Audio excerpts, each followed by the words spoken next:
The entire village refused to look at her. They crossed the street when she passed, left offerings at her door to ward off her curse, and whispered the same word behind their hands. Witch, but one man, a farmer named Coffee, saw only a woman alone, and on the night he married her, she placed a single titanium key in his palm and said everything they feared was a lie. This is the story of Coffee, a man who traded his reputation for a woman everyone feared, and Amina, the mysterious outcast who vowed to marry only if a man saw her heart, not her curse. But in a village ruled by fear, their union ignited a firestorm, and the truth she hid would unravel a fortune so vast it would make every person who shunned her beg for forgiveness. In the village of Nokoso, life moved to the ancient rhythm of the land. Kofi's world was one of red earth, yam vines, and the certainty of sunrise. He was a man of patience, his hands calloused from seasons of labor, his heart steady. While others gossiped at the market or drank palm wine in the shade, Kofi worked, believing a man's worth was measured by what he grew, not what he said. But there was a shadow over Nkoso. It lived in a small weathered house at the village's edge, where the footpath grew thin and the laughter stopped. This was where Amina lived, alone. She had arrived 2 years prior, a stranger with a single bag and eyes that held stories no one dared ask for. She kept to herself, traded quietly for supplies, and her silence became a canvas for the village's fear. The first accusation was a whisper. Old man Yo's prize goat died suddenly. He claimed he saw Amina looking at it the day before. Then, little Amar developed a fever that wouldn't break. Her mother, frantic, swore she'd seen Amina collecting strange herbs at dusk. Fear, once seeded, grew wild. They called her a witch. They said she carried a curse that blighted crops and stole health. Children threw stones at her roof. Women drew protective symbols in the dirt before their doors. Kofi watched this from a distance, troubled. He had seen Amina once, truly seen her. It was at the river at dawn. She was drawing water, her movements efficient, her face calm in the morning light. Their eyes met for just a second, and in that moment Kofi didn't see a curse. He saw a profound, weary loneliness. It was a reflection of his own, though his came from being too ordinary, not too strange. One market day, the tension boiled over. A fish seller, his catch spoiled, pointed a shaking finger at Amina. She breathed on my basket. She has the evil eye. A crowd gathered, voices rising, threatening. Kofi, selling his yams nearby, felt a heat rise in his chest. He stepped forward, placing himself between the crowd and Amina. Enough, he said, his voice low but carrying. Her breath is the same as yours. The fish rotted in the sun. Look to your own preservation. The crowd fell silent, shocked. Defending the witch was social suicide. From that day, Kofi was marked. The friendly greetings from neighbors grew cold. His usual spot at the palm wine shed was suddenly occupied. But a strange thing happened. The next evening, a small, perfectly woven basket of fresh garden eggs appeared on his doorstep. No note, only Amina grew them. It was the first thread of a connection. He began leaving offerings in return. A portion of his harvest, a piece of smoked fish. She would take them, and sometimes he'd find a repaired tool or a cup of herbal tea left for him. They never spoke, but a silent dialogue grew in the space between their homes. Kofi learned her patterns. She was meticulous, self-sufficient, and observed the world with an intelligence that felt out of place in their simple village. The village's rejection of Kofi solidified. He was now an outcast by association. His marriage prospects, never strong, vanished. Elders shook their heads. You are tying your life to a cursed anchor, Kofi. She will bring you nothing but dust. But Kofi realized the village's love was a fickle thing, given and withdrawn based on rumor. The quiet respect growing between him and Amina felt more real than any crowd's approval. One evening, as the fireflies sparked in the twilight, he finally spoke to her at her fence. They say you are a witch. Amina didn't look up from her sewing. Do you believe them? Kofi was silent for a long moment. I believe a village that needs a witch is a village afraid of its own shadows, he said. She finally met his gaze. That was the moment everything changed. Courtship was a quiet rebellion. They met in the forest clearing, away from judging eyes. She spoke of places beyond the village, of cities that gleamed like sun on water, of a loneliness so vast it had its own gravity. She asked him profound questions about loyalty, about value. If you had nothing, Kofi, what would you fight for? He answered simply, for what is right, for someone who sees me. He asked her nothing of her past, accepting the mystery as part of her. When he proposed, it was not with grand words, but a simple statement. My life is already isolated with them. I would rather share that isolation with you. Amina looked at him, tears in her eyes for the first time. You understand the cost, she said, and you still choose this. He nodded. She said yes. The wedding was a small, tense affair.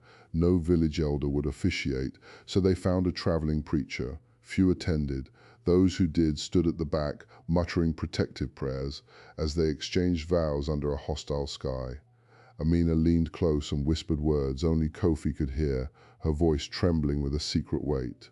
Tonight, she whispered, I will show you who I truly am, and it will change everything.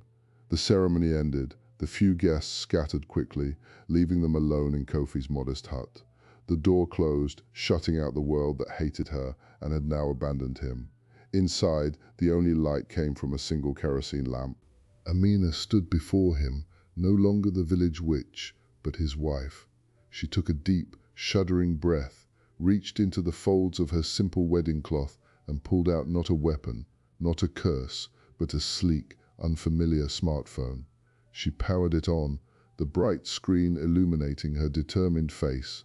Sit down, Kofi, she said, her voice now carrying an authority he had never heard before.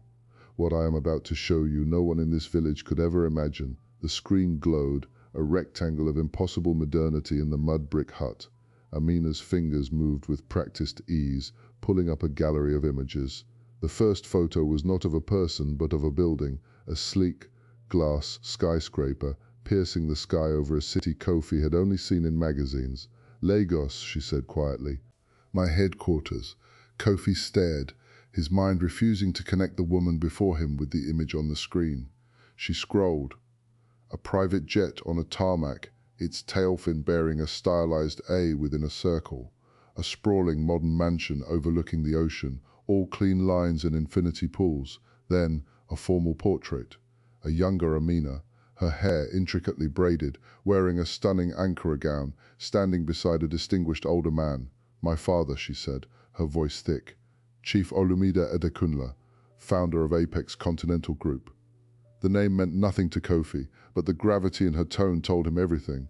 This was a man of immense consequence. He built it from one truck. Amina continued, her eyes fixed on the photo.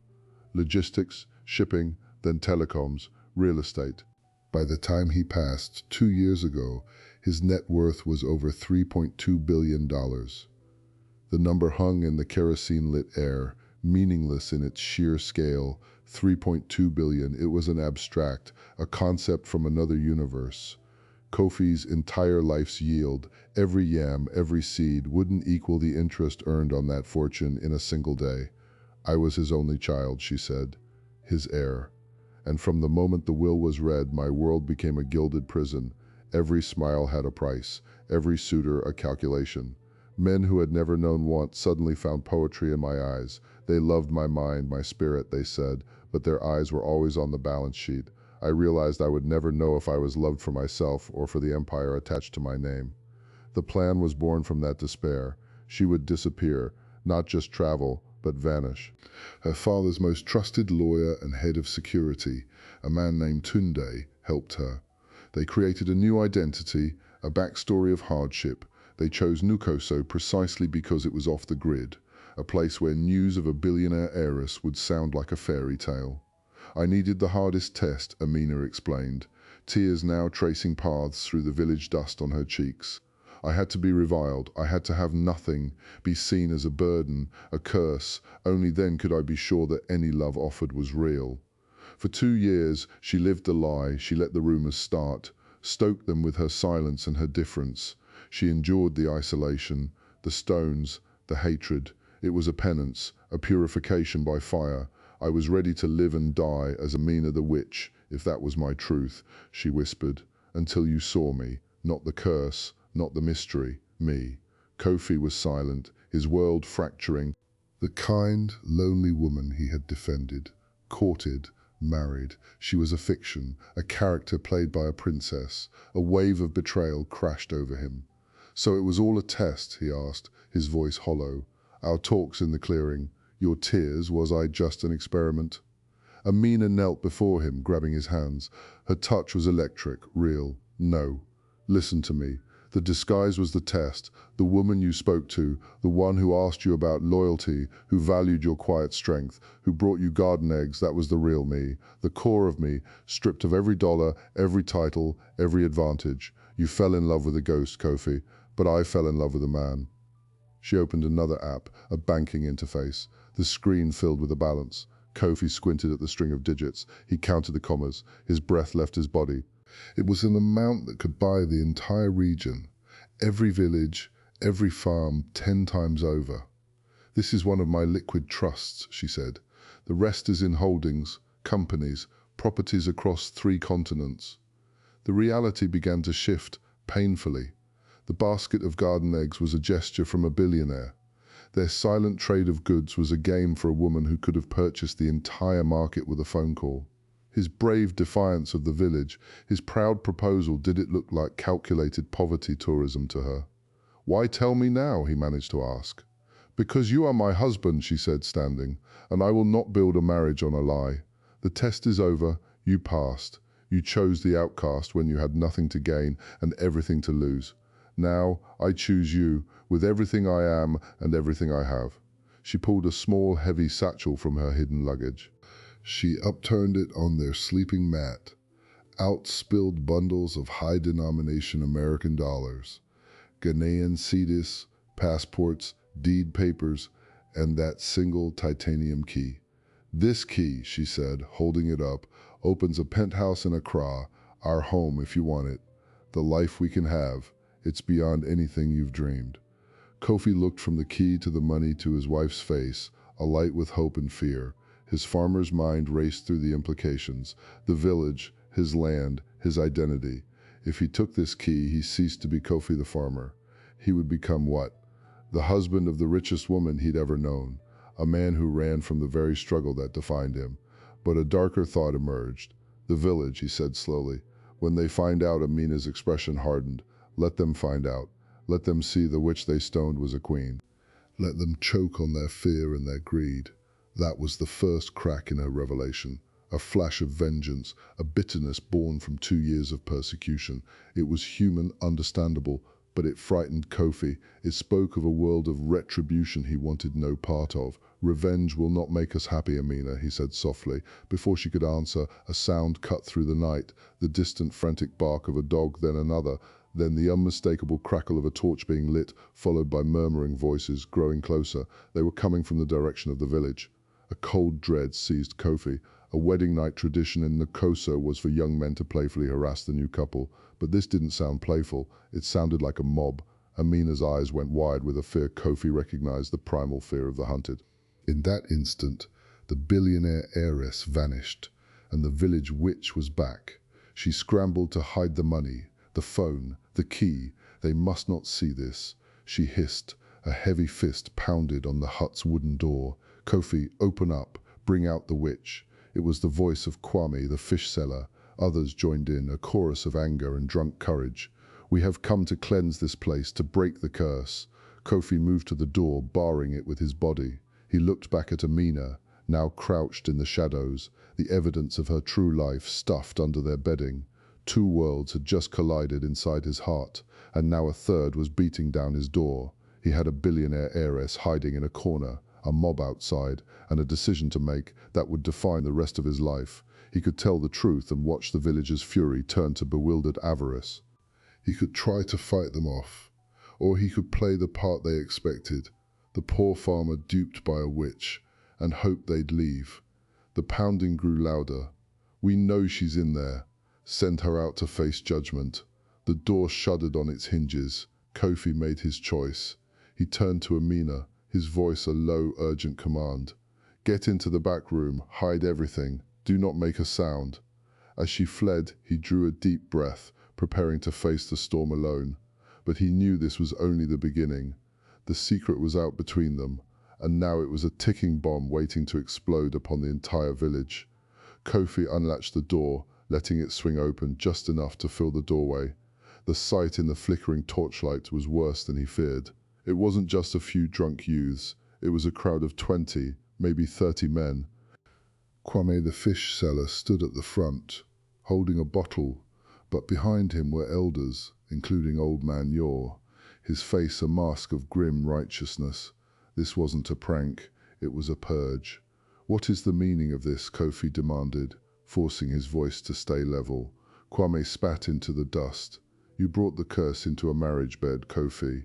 You have tied her darkness to our land. The chickens of Sister Efua died this evening. The child's fever has returned. Her poison is spreading. We are here to break it." "By doing what?" Kofi's hand tightened on the doorframe. Old Man Yor stepped forward, his voice trembling with age and conviction. "By sending her away tonight. She must leave Nkoso and never return. If you are her husband, you will put her on the path yourself. If you refuse, you will both be driven out." A roar of agreement rose from the mob. Kofi felt a cold fury settle in his gut. These were the same people who had eaten at his mother's table, who he had helped roof houses for. Their fear had erased decades of neighborliness. He thought of the fortune hidden in his hut, the power that could vaporize their meager lives with a word. But to use it would be to become everything he despised, a man who uses wealth as a weapon. "Amina is my wife," Kofi stated, each word deliberate. "What happens under this roof is my concern. You will not set foot inside. Go home." His defiance was the spark. Kwame shoved forward and the press of bodies pushed Kofi back. The door flew open, the mob spilled into the single room, torches casting wild shadows. Kofi fought, his farmer's strength formidable, but he was one against many. They pinned him against the wall. "Find her!" Kwame yelled. Two men rushed toward the backroom curtain. Before they could reach it, the curtain was swept aside. Amina stood there, not cowering, but straight-backed, her eyes blazing. She had changed out of her wedding cloth into simple trousers and a shirt, and in her hand she held not the smartphone, but the titanium key, its metal catching the firelight. "Leave my husband alone," she said. Her voice was calm, but it carried a note of command that made the men hesitate. "I will leave on my own terms." "The witch has a key." One of the younger men laughed nervously. Amina ignored him, her eyes on Kofi filled with apology and resolve. This was her fault. Her test had brought this down on the only good man she'd ever known. But in the scuffle, one of the men knocking over a stool, the hiding place was compromised. The edge of the satchel peeked out from under the sleeping mat. Curious, a man named Chidi pulled it free. He upended it. Bundles of $100 bills, passports, and deed papers spilled across the dirt floor in a rustling cascade. The entire hut fell into a stunned silence. The flickering torchlight danced over the green stacks of currency, more money than any of them had seen in their collective lives. The laughter died, the anger turned to slack-jawed disbelief. Kwame slowly released Kofi, his eyes glued to the fortune on the ground. Old Man Yor bent down, picking up a passport with trembling hands. He opened it. The photo was of Amina, but the name Amina Olumide Adekunle, he read aloud. Then he picked up a laminated ID card. It was a corporate security pass for Apex Continental Group, with her photo and the title Chairperson and CEO. "What trick is this?" Kwame whispered, but the doubt in his voice was palpable. This was no trick. The materials were too real, too professional. Amina saw the shift. The fear in their eyes was now mingled with a dangerous, dawning greed. She had to control the narrative. "It is no trick," she announced, her voice now filling the hut. "I am Amina Olumide Adekunle. My father built Apex Continental. I came here to live simply, to escape the predators of my world. You called me a witch. You drove me to the edge. And the one man who showed me kindness, you now attack in his own home." She stepped forward, picking up a bundle of dollars. This is nothing. A fraction. You worry about chickens and fevers while I control companies that feed nations. Your fear is a small, sad poison, and I am done drinking it." The mob was reeling, caught between ancient superstition and the brutal modern reality of wealth and power. Their witch was a billionaire, the curse was a fortune. The shame of their behavior began to curdle in their stomachs. But then a new sound cut through the night, The low, growing rumble of powerful engines, not the sputter of a motorbike, but the smooth purr of luxury vehicles. Headlights swept through the open door, painting the hut in stark white light. Everyone turned. Two large black SUVs had pulled up, their doors opening silently. Men in dark, tactical clothing emerged, moving with disciplined efficiency. At their center was a tall, imposing man in a crisp linen suit, Tunde, Amina's head of security. His eyes scanned the scene, the mob, the money on the floor, Kofi pinned, and Amina standing defiant. His expression remained neutral, but a muscle ticked in his jaw. "Madam," Tunde said, his voice deep and calm, "your emergency beacon was activated. We came as soon as the signal cleared the hills." He then looked at the villagers, his gaze sweeping over them like a searchlight. "Is there a problem here?" The mob shrank back, the last of their courage evaporating before this display of organized, silent authority. These were not village toughs. These were professionals. Amina let out a breath she didn't know she was holding. "The problem is resolving itself, Tunde. Thank you for your haste." She then looked at Kofi, her eyes asking a silent question. "What now?" Kofi, released from the men's grasp, walked to her side. He looked at the terrified, confused faces of his neighbors, at the money on his floor, at the armed men at his door. His two worlds had not just collided, one had just violently occupied the other. The life he knew was over. "Get your things, Amina," he said quietly, his decision made in the crucible of that moment. "We're leaving." Amina nodded. She collected the scattered items with Tunde's help, her movements quick and efficient. The villagers watched, paralyzed, as the mythical fortune was packed away.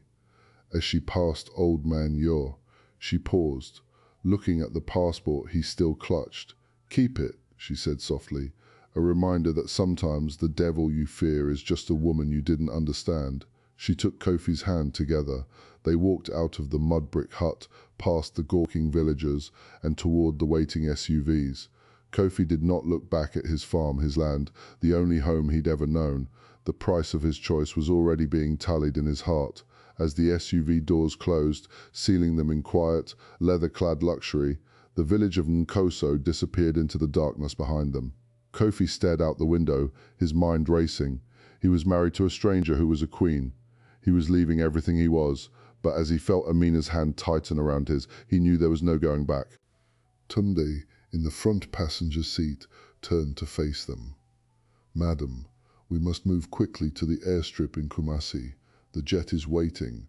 He then glanced at Kofi, his assessment clear. "And sir, you should know your marriage has not gone unnoticed. The press in Accra has picked up a wild story from the village radio, a billionaire heiress found living as a witch. It is already trending online. And more concerning, our monitors indicate that your uncle, Madam, Mr. Dell, has cut short his trip to Dubai. He is inbound to Lagos. He has made several calls to the board members who opposed your succession." Amina's face paled. "Dell knows I'm here." Tunde's expression was grave. "He knows you've been found, and he knows you've married a local farmer." He said the last word with careful neutrality, but the implication hung in the air.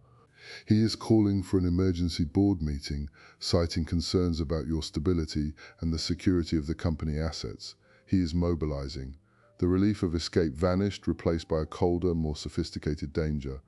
Kofi looked from Tunde's worried face to Amina's stunned one. The village mob was just the first wave. The real battle, he realized, was just beginning, and it wasn't for his pride or his land. It was for his wife's empire and for their very future together. The SUV accelerated into the night, carrying them toward a war they never saw coming. The private jet was a world of silent, pressurized air and soft leather. Kofi sat, stiff and silent, as the earth fell away beneath them, taking the village, his farm and his old life into a memory. Amina was on her phone, her voice sharp as she issued commands in a mix of English and Yoruba. The woman from the hut was gone. In her place was a CEO going to war. Tunde briefed them. Uncle Deli, her father's younger brother, had never accepted her succession. He saw her youth, her idealism, and now her disappearance as proof of instability. With the sensational news of the witch bride breaking, he was moving to have her declared unfit to install himself as regent. "He has 3 votes on the board already," Tunde said. "He needs 2 more." Their destination wasn't the Lagos penthouse, it was a secure corporate apartment. As they drove through the dazzling, frantic heart of Lagos, Kofi watched a civilization of steel and glass blur past. He was a man out of time, out of place, but his shock was hardening into a cold focus. They were attacking his wife, and a farmer knows how to protect what is his. The board meeting was set for 48 hours. Amina's team worked through the night. Lawyers, PR experts, financial analysts. Kofi listened, learning. The attack was two-pronged. One, that Amina's mental state was compromised by her delusional village life. Two, that her marriage to an uneducated farmer posed a security and reputational risk to the conglomerate. Amina prepared her defense, financial reports, growth projections. But Kofi saw the flaw. "You are arguing on their terms," he said quietly, his first intervention. The room fell silent. All eyes turned to the farmer in the borrowed suit. "They are not questioning your numbers. They are questioning your story, so you must tell a better one." He proposed something radical. "Invite them," he said. "Invite the whole board." To Nkoso, Amina stared at him. "That's insane. They'll never go." "They will," Kofi insisted. "If you frame it not as a retreat, but as a strategic site visit. Tell them you've identified a new sustainable agricultural initiative there, a pet project. It forces them onto your ground, away from their glass towers, and it forces them to see the witch and the farmer in their true context." It was a gamble of breathtaking audacity. Amina, after a long moment, agreed. The invitations were sent as a command, not a request. Uncle Deli, smelling weakness, urged the board to accept, to witness his niece's folly firsthand. 2 days later, a convoy of luxury cars kicked up the red dust of Nkoso. The board members, 5 men and 2 women in immaculate attire, stepped out into the humid village air, bewildered and disdainful. The entire village had gathered, silent and fearful. They had seen the news. They knew who they had driven out. Amina, dressed not in a suit but in a simple, elegant dress, stood beside Kofi, who wore his best traditional cloth. She did not present charts. She told a story. She pointed to the hut. "That is where I lived for 2 years, where I learned the value of a community and the cost of fear." She pointed to Kofi. "This is the man who saw a human being when everyone else saw a monster. His judgment, his integrity, is the reason I am alive and sane today. If you question my judgment, you question the man who saved me from your world of sycophants and gold diggers." Then Kofi spoke. His voice, used to calling across fields, required no microphone. "You fear what I do not know, but I know the land. I know hard work. I know loyalty. These are the values Chief Olumide built on. Are they now liabilities?" He turned to the village elders. "And you feared a curse. But the only curse was your own closed hearts. You drove away the one person with the power to truly lift this village from the dust." He then made an announcement. With Amina's backing, they would establish the Olumide Okonee Foundation, its first project, a modern agricultural cooperative and clinic for Nkoso, providing jobs, training and healthcare. But it came with a condition. The village council, including Old Man Yor and Kwame, had to publicly apologize and work alongside the foundation's managers. The board was stunned. This wasn't an unstable heiress. This was a narrative of redemption and strategic philanthropy they could sell to the world. The witch story transformed into a powerful tale of resilience and love. The 2 wavering board members moved and, seeing the PR potential, shifted their support to Amina. Uncle Deli, outmaneuvered and publicly humiliated on this strange stage, could only watch as his coup collapsed. The vote never happened. Amina's control was solidified, not in a boardroom, but on the red earth of the village that had rejected her. In the weeks that followed, the foundation broke ground. Kofi, not as a figurehead, but as a passionate director, helped plan the crops, the irrigation. He split his time between Lagos and Nkoso, becoming a bridge between 2 worlds. The villagers, first motivated by shame and greed for development, slowly began to see the man they'd wronged as a leader. The apology, when it came, was tearful and real. The final surprise came not from Amina, but from Kofi's own ingenuity. Reviewing the foundation's budget, he noticed a massive line item for importing a specific fertilizer. He took a sample of the village's unique red soil to an agronomist friend in the city. Tests revealed it was rich in a rare mineral ideal for cultivating a premium drought-resistant strain of cocoa. Nkoso's cursed land, it turned out, was potentially worth millions as a specialized plantation. The very earth they'd blamed for their misfortune was their salvation. The Foundation's model shifted from aid to high-value export, ensuring true long-term prosperity. One evening, standing on the balcony of the Lagos penthouse, Kofi looked out at the city's endless lights. Amina wrapped her arms around him. "Do you miss it?" she asked. "The quiet, the simplicity?" Kofi thought of his yam vines, of the slow sunrise. "I miss pieces of it," he said honestly. "But I don't miss the smallness, the fear." He turned to her. "We are growing something bigger now, together." The two outcasts, the witch and the farmer, had not just found love. They had built a new kingdom from the ashes of prejudice, using the tools of one world and the heart of the other. The village that shunned them now said their names with reverence. The corporate empire that doubted her now heralded her vision. And in the space between those two worlds, Kofi and Amina built a life that was richer than any fortune. The story of Kofi and Amina is more than a fairy tale. It is a testament to a profound, unsettling truth that our world is often a mirror, reflecting back the fears and prejudices we hold inside. A village saw a curse because they were afraid of the unknown. One man saw a person because he was brave enough to look deeper. In a time when we are quick to judge, to categorize, to dismiss what we do not understand, their journey asks us a difficult question. What treasures, what possibilities, what human connections are we walking past every day because we have accepted a simple, fear-based story? The billionaire was disguised as a witch. The simple farmer was the key to a kingdom. Nothing was as it seemed. Kofi's kindness was not a grand, calculated gesture. It was a quiet series of choices to step forward, to question the crowd, to offer respect. He didn't fight for a fortune, he fought for what was right. And in doing so, he unlocked a fortune greater than money. He unlocked a partnership that transformed two lives and an entire community. So as this story ends, let it linger with you. Look around your own world. Who is the outcast in your village? What is the curse you've been taught to fear that might in reality be a gift in disguise? The most powerful magic is not in spells or wealth, but in the courage to see clearly and the strength to choose compassion over fear. If this story reminded you that one person's choice can rewrite destiny, then do not let that feeling fade. Share this with someone who needs to hear it. Subscribe for more stories that challenge what we think we know. Because in a noisy world, the quiet stories of real courage are the ones that change.